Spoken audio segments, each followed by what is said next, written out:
Right. And जिस वजह से करती है, the property of the coil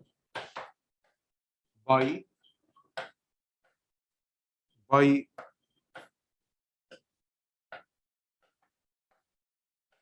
virtue of which it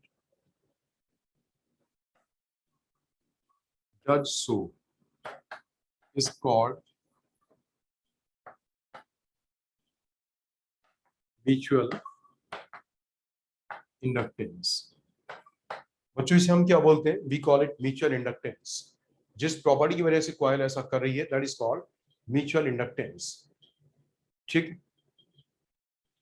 तो नोटेड।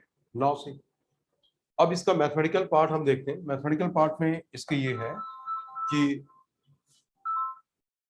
जिसका मैथमेटिकल पार्ट है उसमें क्या कि जो सेकेंड कॉइल का फ्लक्स है फाई टू, दूसरी कॉइल सेकेंडरी कॉइल को क्या बोलते हैं? जैसे यहाँ पे दो कॉइल्स थे, तो जो दूसरी वाली कॉइल है जिसमें कि करंट आपने बैटरी किसमें लगाई थी? पहली कॉइल में।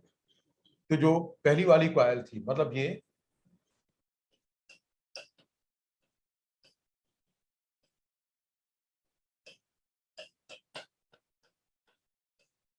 इट इज दिस थिंग, इस वाली कॉइल को हम बोलते हैं secondary,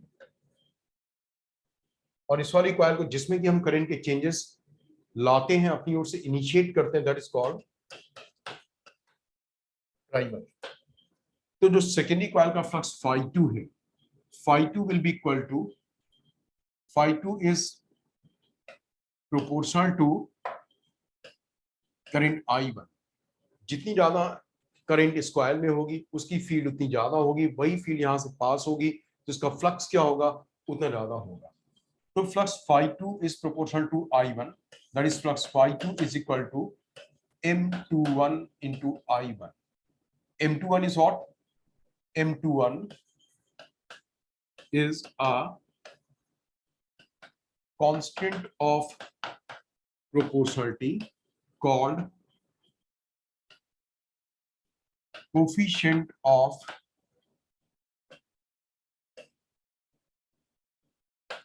mutual induction, called coefficient of mutual induction.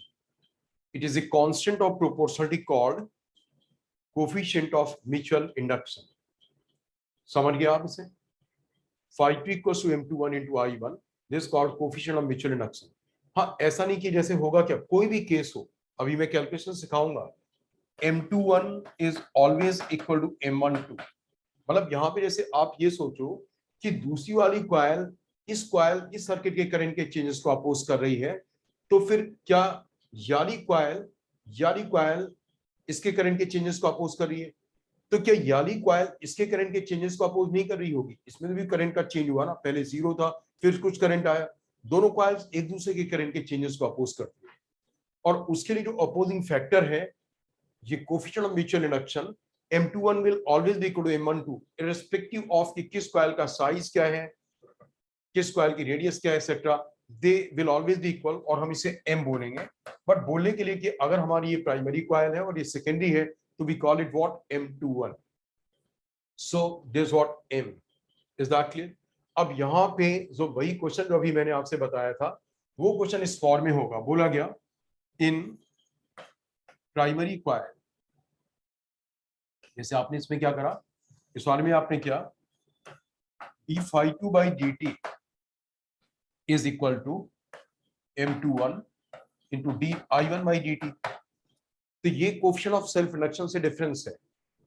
यहाँ पे rate of change of current primary coil में आया और ईएमएफ सेकेंडरी में डेवलप हुआ। Rate of change of current primary coil में आया और ईएमएफ किस में डेवलप हुआ? Secondary coil. आप समझ गए ना? वहां पे क्या था? सेल्फ इंडक्शन में rate of change of current जिस कॉइल में था उसी में वोल्टेज डेवलप होता था। ठीक है, तो यहाँ पे वही क्वेश्चन ऐसे होगा कि जो पहले है I की वैल्यू I1, वो वैल्यू है कितनी? मतलब I1 is equal to 2 amperes. I1 dash मतलब उसी कॉइल में प्राइमरी में ही करंट हो गया 2.5 एम्पियर। मान लो टाइम हुआ डेल्टा टी को 10⁻³ सेकेंड्स, ठीक है ना। और ईएमएफ जो सेकेंडरी में डेवलप हुआ, ईएमएफ किस में डेवलप हुआ? सेकेंडरी में। तो E2 is equal to 5 volts. तो उन्होंने बोला calculate M, calculate what M. बिल्कुल वही सिंपल क्वेश्चन। आप देखो यहाँ पे ये d∅2/dt is what EMF in the, here you are, this is what it is, the EMF in the secondary coil. So E2 is equal to minus of M21 into di1/dt। अब हमें minus sign केवल किसके लिए है? Minus sign केवल direction के लिए है कि ईएमएफ का डायरेक्शन कैसा होगा, मैग्नीट्यूड में कोई मतलब नहीं। तो आपने यहाँ पे 5 वोल्ट्स ले लिया ईएमएफ, और एम आपको निकालना है। डी आई कितना आ गया? वही 2.5 - 2। डेल्टा आई कितना आ गया? 2.5 - 5, 2 दैट इज व्हाट 0.5। और कितने टाइम में? टाइम है 10⁻³ सो इससे आपकी एम की वैल्यू क्या आ रहेगी? M will become equal to 5/0.5 into 10⁻³ Henry. So this will become what? 10 millihenry. This will become what? 10 millihenry. तो ये तो बिल्कुल सिंपल क्वेश्चन, जैसा वहां पे I2 - I1 upon delta T से आपने delta I by delta T निकाला, फिर L से मल्टीप्लाई किया, EMF आ गया, वैसे ही क्वेश्चन यहाँ पे इस तरीके से होगा। ठीक है। अब दूसरा क्वेश्चन यहाँ देखो क्या बनता है। दिस इज नोटेड, या आपने नोट कर लिया ना? Yes, sir. दूसरा क्वेश्चन जो बनता है, दूसरा क्वेश्चन ये बनता है कि उन्होंने आपको, अच्छा बच्चे ये फिगर देखोगे, जिसमें मैंने आपको दिया था ना ये फिगर इस फॉर्म में, ये स्विच था और ये वाली कॉइल यहां पे थी, गैल्वेनोमीटर था। तो अगर आपको याद होगा मैंने सोलेनॉइड में बताया था कि यहां पे अगर मैग्नेट बी डेवलप होगी तो फील्ड यहां पे बी एंड्स में b/2 होती है, और सोलेनॉइड के बाहर बी ऑलमोस्ट क्या होती है? 0। यहाँ पे भी वांटेड कि इसकी मैग्नेटिक फील्ड इसमें पास हो, बट बाहर आपको सोलेनॉइड में बताया था मैग्नेटिक बी ऑलमोस्ट 0 होती है, मतलब होगी भी तो बहुत कम। जब होगी तो बहुत कम होगी अगर, तो इसका इफेक्ट भी क्या होगा? इसका इफेक्ट बहुत कम हो जाएगा। इसका इफेक्ट क्या होगा? बहुत कम म्यूचुअल इंडक्शन का। तो ये फिगर आपको समझाने के लिए ऐसा था। प्रैक्टिकल ये फिगर ऐसे होता है, आपका मेन सर्किट ये है, प्राइमरी कॉइल वाला। इस कॉइल के ऊपर हम एक इंसुलेटर लगा देते हैं। जैसे आपने जो कॉइल है ना कॉपर की कॉइल के ऊपर एक इंसुलेटर लगा दिया, और फिर दूसरी वाली कॉइल हम इसी में हम क्या करते हैं? वाइंड कर देते हैं। तो दोनों कॉइल्स टच भी नहीं कर रही हैं, क्योंकि पहली कॉइल के ऊपर इंसुलेटर लगा हुआ है, उसके ऊपर दूसरी कॉइल आपने वाइंड की है, यहां गैल्वेनोमीटर लगा दिया। इसका बेनिफिट क्या होता है कि जो मैग्नेटिक फील्ड पहली कॉइल में जनरेट होगी, दोनों की एक्सिस कॉमन है। मैग्नेटिक फील्ड बी जो पहली कॉइल में जनरेट होगी वो पूरी मैग्नेटिक बी किसमें पास हो जाएगी? सेकेंडरी कॉइल में। तो म्यूचुअल इंडक्शन का इफेक्ट क्या होगा? काफी प्रोमिनेंट होगा। So this is the real figure. But मैं पहली बार आपको ये फिगर बना करके समझाता है, जैसे यहाँ पे क्लियर हो गया था इसकी फील्ड इसमें पास हो रही है, तो आपको ये फिगर कॉम्प्लिकेटेड लगता है, इसलिए मैंने इस फिगर से पहले आपको नहीं समझाया था। बुक्स में भी जब वो लोग एक्सप्लेन करते हैं तो पहले इसी फिगर से एक्सप्लेन करते हैं, ठीक है ना। और मतलब ये होता है, ठीक है ना। वो बुक्स में बाद में ये फिगर बनाए नहीं बनाए, बट आपको मैंने बताया कि प्रैक्टिकली ये ऐसे ही होता है, राइट नाउ से। अब दूसरा क्वेश्चन इसमें जो बनता है दैट इज व्हाट, कि उन्होंने आपसे बोला एक कॉइल है N1 टर्न्स की, रेडियस इज R, और दूसरी कॉइल जो है उसमें इसे इंसुलेटर में क्लोज कर दिया। उसे क्या करा हमने? इंसुलेटर में क्लोज कर दिया। और दूसरी कॉइल बिल्कुल इसी के सेम साइज की यहीं पे है, N2 टर्न्स की, रेडियस R वाली।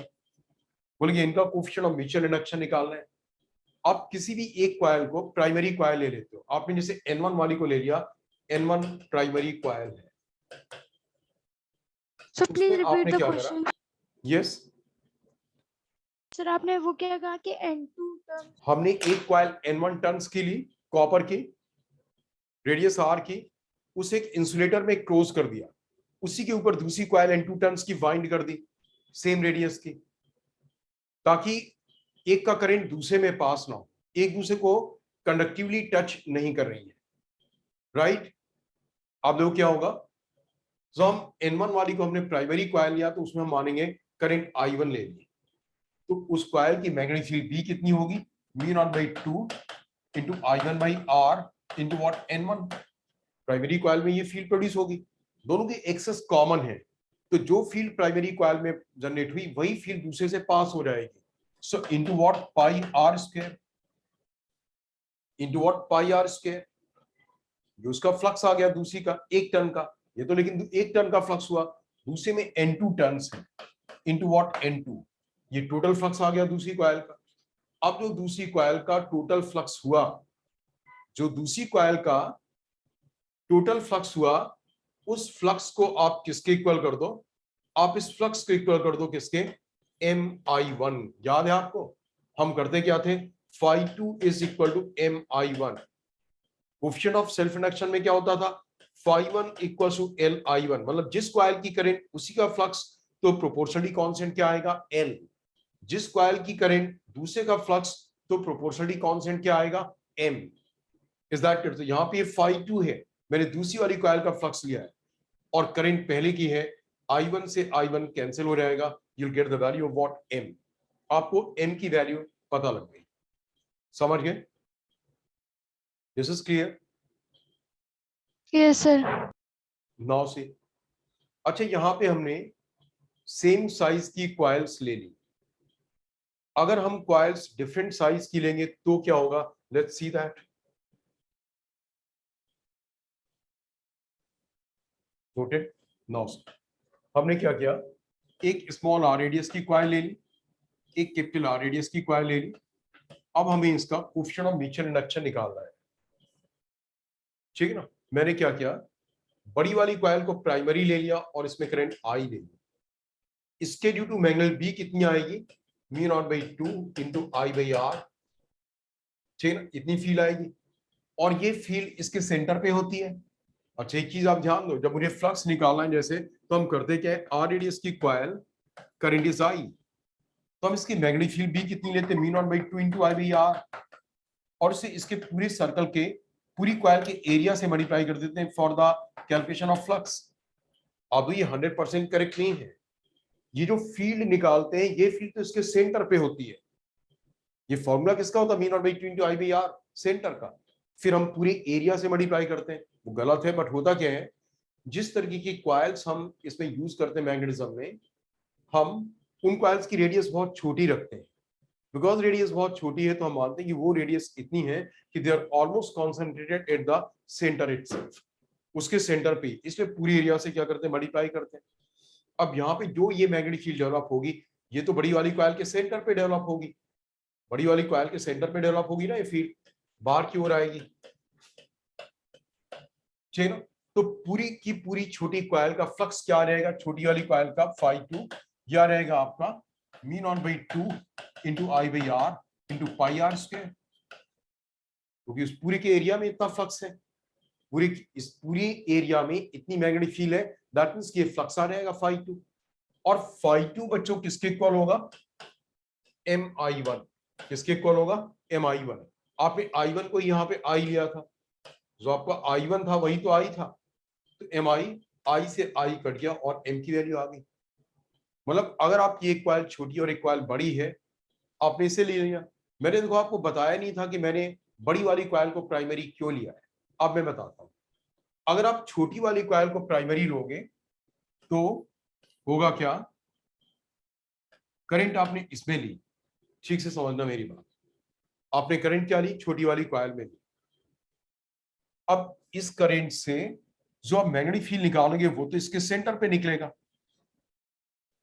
आपको फ्लक्स इस पूरे का निकालना है, तो जब आप पूरे पाई आर स्क्वायर से मल्टीप्लाई करोगे तो आपको पता कि इस कॉइल की मैग्नेट भी इसके अंदर है, बाहर तो है ही नहीं, तो पूरे पाई आर स्क्वायर एरिया से मल्टीप्लाई करना गलत होगा। मे बी आपको ये लगे हमने इसकी मैग्नेट बी निकाली μ0/2 इंटू I/R,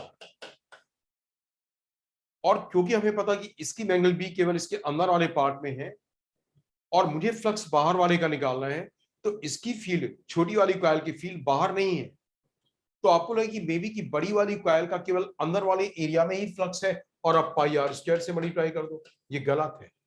गलत इसलिए है, अब इसकी करंट एंटी क्लॉकवाइज है, तो होगा क्या, यहां पे इसकी एंगल बी इस ओर आएगी बाहर, और इस पार्ट में से लाइन ऑफ फोर्स क्या होगी, अंदर जाएगी।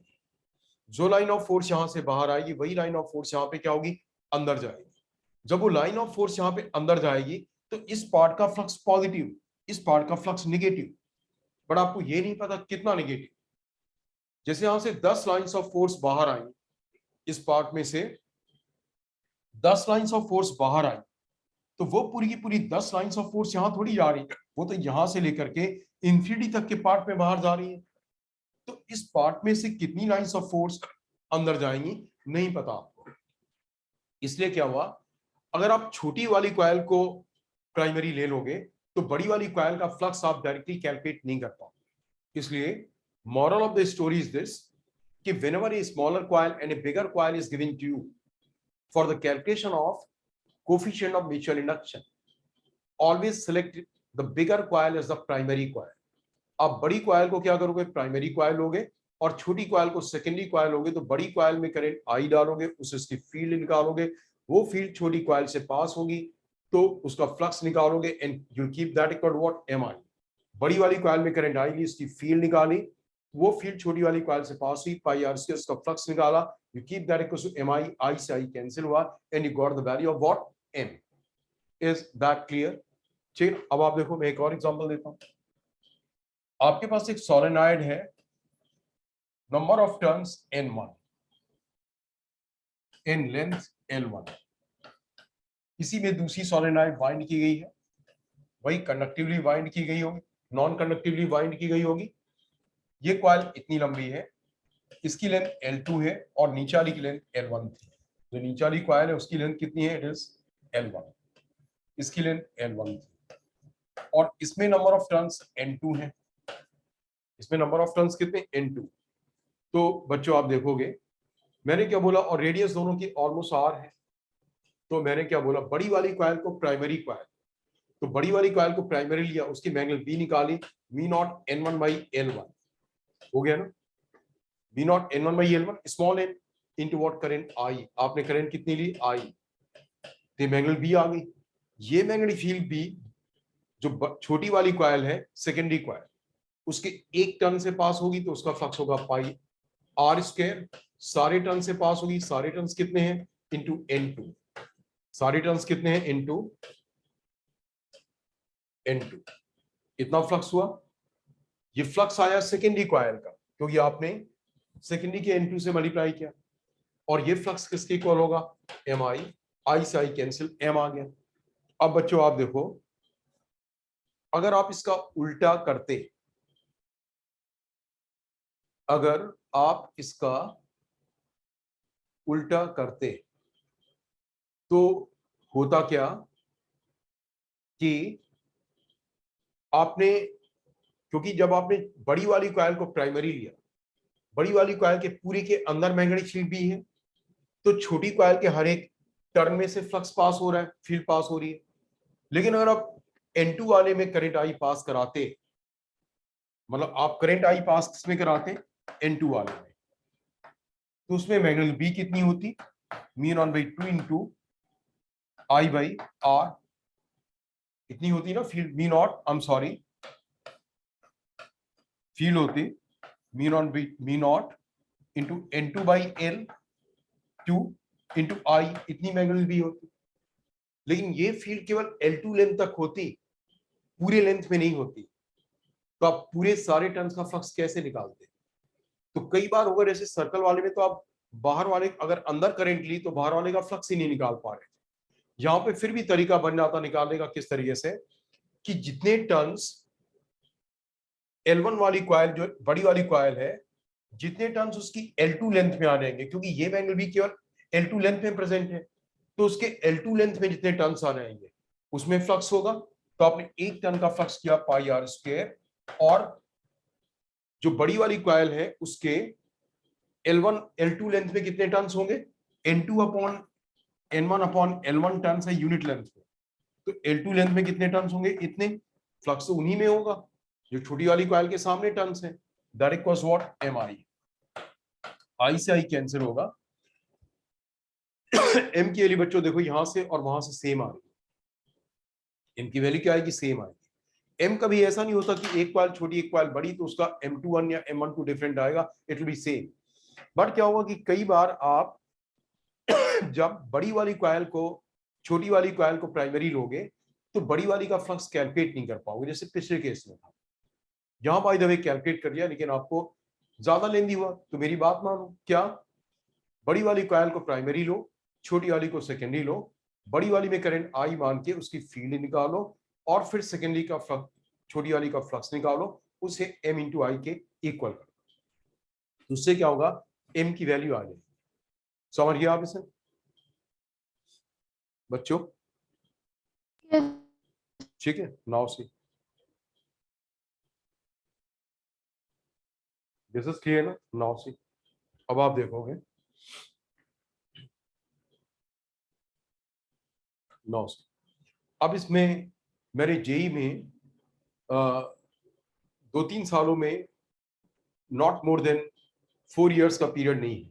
4 ईयर के पीरियड के अंदर ही मेन और एडवांस दोनों में 2 स्पेशल टाइप के क्वेश्चंस देखे जो उसके पहले कभी नहीं आए थे। वो क्वेश्चंस क्या थे? जैसे एक में था कि ये रेडियस स्मॉल आर और एक ये कोसेंट्रिक सर्कुलर कॉइल है, रेडियस कैपिटल आर। आपको करंट दे दिया गया छोटी वाली कॉइल में, बोला गया कैलकुलेट फ्लक्स एसोसिएटेड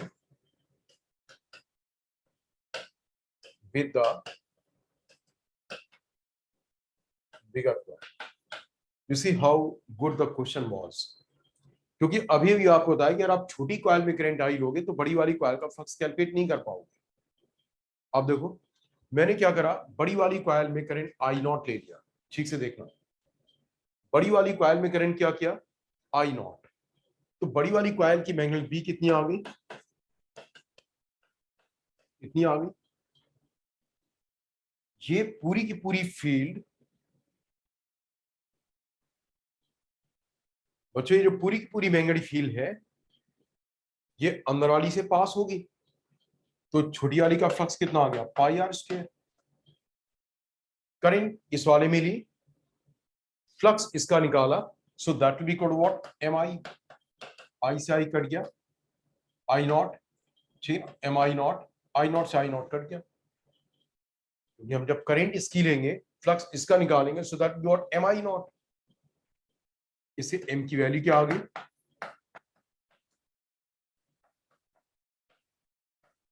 इतना फ्लक्स आ गया। ये क्या आ गया? कोफिशिएंट ऑफ म्यूचुअल इंडक्शन आ गया ना, coefficient of mutual induction, right? Yes, sir. अब आप देखो, ये तो आपको बता कि अगर आप करंट प्राइमरी में पास कराओगे, इज दैट क्लियर? जैसे करंट आपने प्राइमरी में पास, ये प्राइमरी ले लिया आपने, प्राइमरी कौन सी ले ली? याली। Is that clear? तो अगर आप करंट इसकी लोगे तो एम इंटू आई, करंट इसकी ली और एम से मल्टीप्लाई करोगे तो फ्लक्स किसका आएगा? दूसरी वाले का, वो आ जाएगा आपका किसका? फाई टू, बड़ी वाली कॉइल का। और एम तो दोनों के लिए सेम ही होगा, मैंने बोला एक छोटी एक बड़ी से कोई फर्क नहीं पड़ता है। तो आपने flux phi two equals what? M into, M की वैल्यू डाल दिया आपने, एम आप ऑलरेडी कैलकुलेट कर चुके थे, mu naught by 2 into pi r square upon r into what? I. तो अब आपकी करंट किसकी है? अंदर वाली कॉइल की, और फ्लक्स किसका आ गया? बाहर वाले का। So that was a good question. मतलब कॉन्सेप्ट क्या यूज किया गया? एम तो दोनों का सेम होगा, तो आप एम बाहर वाले में करंट आई डाल करके एम निकाल लो, और जब एम दोनों का सेम होगा फिर साथ में कॉन्सेप्ट क्या है? अगर आप एम को एक कॉइल की करंट से मल्टीप्लाई करोगे तो फ्लक्स क्या होगा? दूसरे का आ जाएगा। उस कॉन्सेप्ट से आपने बाहर वाले का फ्लक्स कैलकुलेट कर लिया। बच्चे बात समझ गए? Yes, ठीक। sir. अब आप देखोगे जेई एडवांस में इसके बियॉन्ड भी एक क्वेश्चन आया, आप ठीक से समझना। That was what? इसमें ये था छोटी वाली कॉइल, बड़ी वाली कॉइल, और करंट पास करा गया छोटी वाली में आई। अब देखो जब हमने अभी फ्लक्स फाई निकाला था बड़ी वाली कॉइल का, उस फ्लक्स को आप दो पार्ट से मिलकर बना हुआ मान लो। एक इस वाले पार्ट का फ्लक्स फाई 1 और दूसरे वाले इस वाले पार्ट का फ्लक्स, जो ये वाला पार्ट हुआ इसका फ्लक्स प्लस 5, ये पूरा फ्लक्स फाई होगा। अभी आपने फाई की वैल्यू निकाली थी, फाई निकाली थी ना, मैं उसकी वैल्यू को डाल देता हूं। लुक एट दिस, वो कितना था, ये कितना था flux, μ0/2 into pi r square upon r into I, ये था ना। मैं इसकी वैल्यू डाल देता हूं,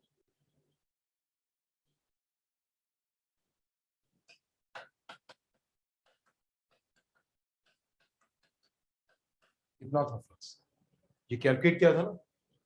ये फ्लक्स पूरा फ्लक्स हो गया पूरी कॉइल का, मतलब अंदर और बाहर का मिलकर के टोटल फ्लक्स इतना हो गया, राइट।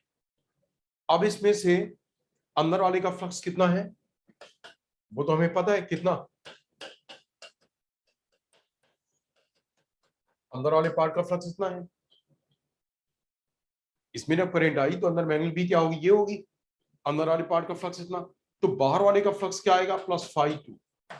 और φ2 की वैल्यू क्या आ गई, it becomes μ0/2 into pi r square into I upon r minus μ0/2 into I into pi r square upon r. मैंने आर से आर कट नहीं किया है, जानबूझ करके कट नहीं किया। I want to show you something. अब दो यहाँ पे बच्चों, μ0/2 I into pi r square, numerator दोनों का सेम है, डिनोमिनेटर किसका बड़ा है, इसका, इसका डिनोमिनेटर छोटा, तो ये ओवरऑल टर्म क्या आएगा, निगेटिव आएगा। ये टर्म बड़ा और ये टर्म छोटा, टर्म निगेटिव आएगा। Is that true? So that means what, कि बाहर वाले पार्ट का फ्लक्स जो होगा φ2, इस वाले पार्ट का फ्लक्स निगेटिव होगा। That is true also. अभी भी बताया था ना, इससे लाइंस ऑफ फोर्स बाहर आई और इसमें क्या गई, अंदर गई। This was the question in the JEE advance. आप समझ गए बच्चों मेरी बात, ठीक है? No sir. नो,